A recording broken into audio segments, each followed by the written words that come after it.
In this video, you will see Minnesota police pull over a driver for driving without a tire. There is no tire there. All right. Blood all over the car. But as the investigation unfolds, they find a crime much more sinister. Holy we got a body. Then you'll see a 22-year-old woman turn a seemingly normal traffic stop into 6 felony charges. What are you? Get on the ground, you're gonna get tased! Look, your car's on fire. I understand that. But first, body camera footage captures the moment cops caught a kidnapper red-handed. This is my friend. How old's your friend? 18.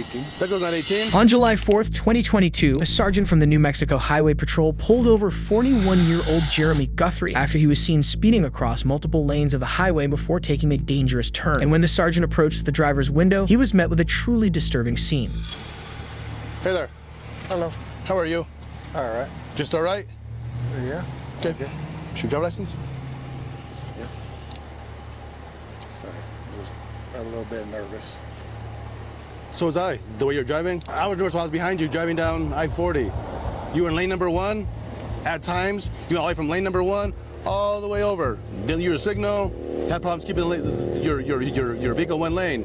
And then when you merge on from westbound 40 to northbound 25, you took that curve way too fast. I did. I'm sorry. I thought you were gonna crash. No, I don't. I didn't say. I don't think so.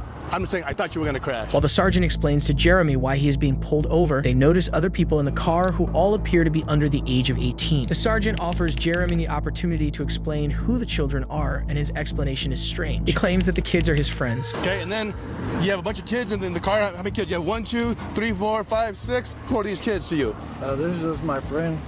That's your friend? Yeah. How old's your friend? 18. That girl's not 18? Huh? That girl's not 18? Yeah. No, she's not. No, I don't think she is. That girl's not 18. Trust me. She don't look 18. Ma'am, how old are you? I didn't ask you your name. I asked you how old you were. Jeremy is slurred speech and is very clearly intoxicated. And to make matters worse, when he's asked to step out of the vehicle, he's caught with his zipper down. Jeremy, turn the car off and come back here and talk to me. All right.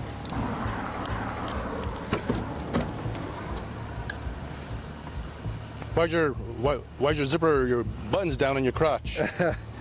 Well, I probably just forgot. The officer asks Jeremy if he has had anything to drink. And initially, he tells the officer that he hasn't been drinking, but would soon admit to them that he had a few drinks several hours before being pulled over. When did you last drink? Like, probably. It's been a little while. Like an hour?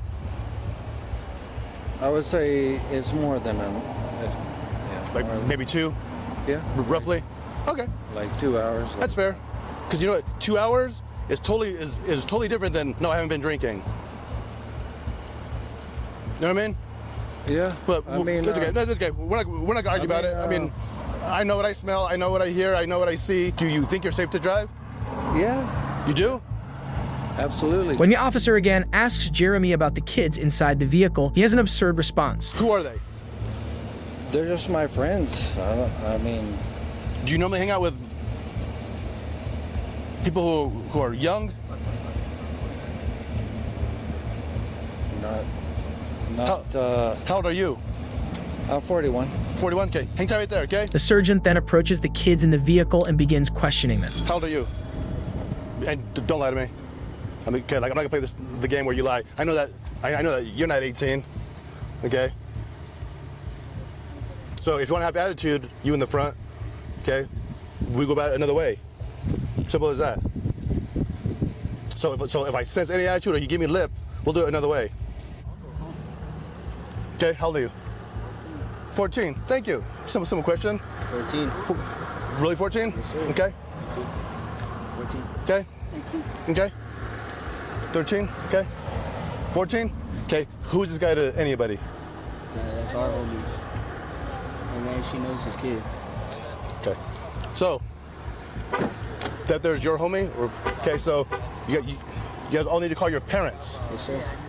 Okay. Okay, and have your parents meet us here. Meanwhile, the second officer conducts a few field sobriety tests on Jeremy, which he fails and is subsequently arrested. He was charged with driving while under the influence and 6 counts of child abuse. However, that wasn't the worst of it, as something else later came to light that would shock the whole community. Charges are piling up against an Albuquerque man who at first was accused of driving drunk with kids in the car. Now he's charged with raping one of those children. Jeremy Guthrie kept quiet as officers walked him into APD headquarters this afternoon. The 41-year-old was first arrested early this morning after the morning after July 4th, when police say he was pulled over drunk with 6 minors in the car. And they say it turned out he had given them alcohol too. That's when police heard from a family member of one of the kids about an ongoing sexual relationship between Guthrie and the 13-year-old girl. Family told police it had been going on for months, and the girl even had a miscarriage when she was just 12 years old. Jeremy's crimes were vile, but what happens when detain her? However, this is when the true depth of Juan's crimes is revealed. As it turned out, the suspect's name isn't Juan, and the car she was driving isn't hers either. In reality, the woman is 31-year-old Haiyan Deng, a New Yorker who reportedly worked at a nightclub in Queens. It was here that she met and began a relationship with Justin Lee, 26-year-old who was married to another woman. On September 19, 2021, Justin was found dead in Haiyan's room by the NYPD. The cause of death was a single gunshot wound to the head. After killing Justin, Haiyan allegedly stole his vehicle and was seen driving around before abandoning it in a parking lot and somehow acquired the vehicle she was in right now. Haiyan Deng was extradited to New York, where she was indicted by a Queens grand jury on murder, burglary, and gun charges. Away with murder. But what happens when a murderer gets caught red-handed? What? Blood all over the car. What looks like blood in there? And It's not blood, it's deer meat. I had a big bag there's a farm around here that does deer meat and hamburgers. On May 20th, 2022, Minnesota police pulled over a car that was driving without a tire and had its back windows smashed open. Yeah, they got her here.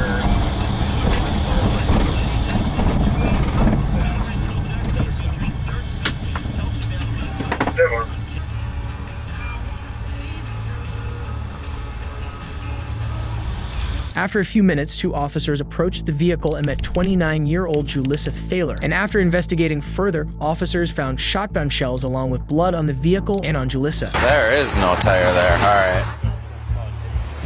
There's what? Blood all over the car. I have a broken windshield and I'm missing a tire because some kids were shooting at my car. I had some. What looks like blood in there? And It's not blood, it's deer meat. I had a big bag there's a farm around here that does deer meat and hamburgers. Shotgun shells all over the side. yeah. Oddly, Julissa seems to be calm about the whole situation and claims that the damage is the result of kids shooting at her car and the blood is from deer meat. Despite the incredibly suspicious circumstances, the officers released Julissa and escorted her back to her apartment. Back at the scene, the officers conducted a deeper search of the vehicle and discovered even more shocking evidence. Holy we got a body. All right, let's cover it. The victim is none other than Julissa's 6-year-old son, Eli, who, according to police reports, was shot 9 times with a shotgun. Once the body was discovered, the officers rushed back to Julissa's apartment and swiftly placed her under arrest for murdering her son. If you'd like to choose to speak, now is the time to do it. Yes, I would like to say something. Go ahead. I'm innocent. Fuck you all. You're garbage. That's all you're on. Ms. Fowler, I don't know that that's appropriate here. Sorry, I told you what somebody else can. So I will judge you guilty of first-degree murder and issue that sentence. I will not impose I any can't sentence. hear you over your stomach, probably. I'm sorry. Bottom line is that you are being sentenced to life in prison without the possibility of parole, Ms. Fowler. Julissa was found guilty of first-degree murder and sentenced to life in prison without the possibility of parole. Julissa made no attempts to escape the law. But what happens when law enforcement encounters someone who does? On August 9th, 2023, this Lyft driver was pulled over after almost hitting a vehicle by stopping in the middle of the crosswalk. Hey, I'm Deputy Green with the Sheriff's Office. Hey, reason I'm stopping you, okay, first off, all right, when you were stopped over there at the red light after coming over the Bridge of Lions, okay, you were stopped way past the stop bar, and your car was completely in the crosswalk.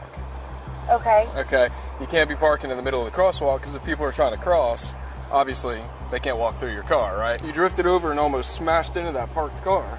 I did not almost smash into the parked car.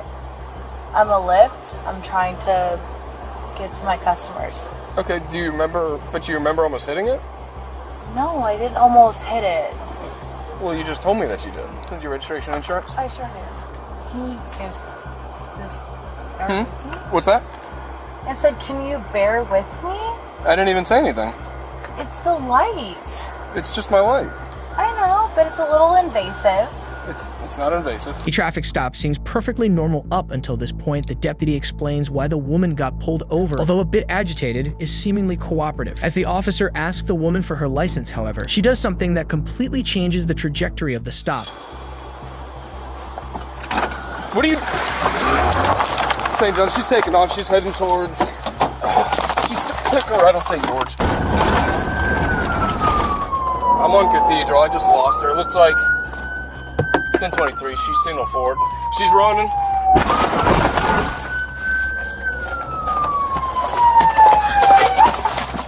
Get on the ground. You're gonna get tased. You're gonna get tased. Get on the ground now. Get on the ground. Get on your stomach. Get on your stomach now. Get on your stomach. You're gonna get tased if you move.